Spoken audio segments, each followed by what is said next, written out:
Probesco merupakan sebuah perusahaan penyedia alat-alat berat cukup ternama dalam jajaran perusahaan alat berat di Indonesia. Selama ini perannya dalam sejumlah pekerjaan cukup diakui, khususnya pada spesialis di bidang agriculture atau perkebunan.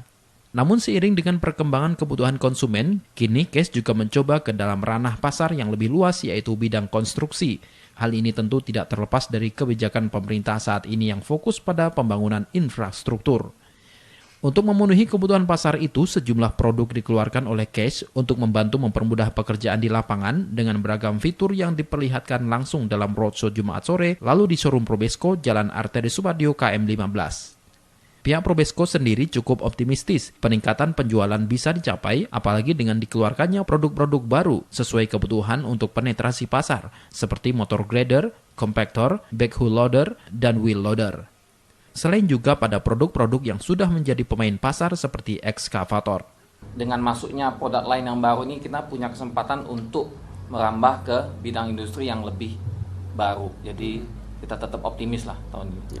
Memang selama ini kita bidang yang kami kuasai itu di agriculture dan salah satunya di Kalbar ini adalah perkebunan yang paling besar di Indonesia ya. Jadi saya pikir untuk share sendiri di bisnis kami cukup baik. Kita melihat Indonesia itu pasar yang sangat potensial pastinya. Dan kalau kita melihat pasar Indonesia sendiri, Indonesia ini kan negara yang sangat kaya dengan sumber daya alam. Jadi artinya dengan pengelolaan sumber daya alam juga diperlukan alat-alat yang berkualitas. Nah, kalau dulu kita lihat Case, kita punya backhoe loader itu hanya bermain di sektor plantation. Sekarang kita punya produk lain yang lebih lengkap. Kita juga harus mencoba melihat ekspansi ke segmen-segmen yang ada di luar plantation. Jadi yang tadi disampaikan oleh Bu Yana, konstruksi, tambang, kemudian mining dan juga infrastruktur. Probesco juga optimistis akan mampu menjadi salah satu pemain utama dalam pasar penjualan alat-alat berat di Kalimantan Barat, apalagi jika melihat grafik penjualan yang terus mengalami peningkatan dari waktu ke waktu.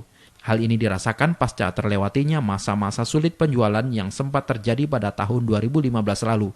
Tak hanya bidang agriculture dan plantation, bidang mining atau pertambangan juga menjadi pasar yang dilirik oleh Case. Untuk segmen pasar, selain menyasar korporasi, kini penjualan dalam bentuk retail juga cukup marak terjadi sehingga cukup layak diperhitungkan. Kegiatan roadshow digelar selama sepekan penuh yang dimulai dari Sintang, Sanggau, dan puncaknya diadakan di Pontianak. Dalam hal ini digelar di wilayah Kuburaya. Ainul Yakin, Kompas TV, Pontianak.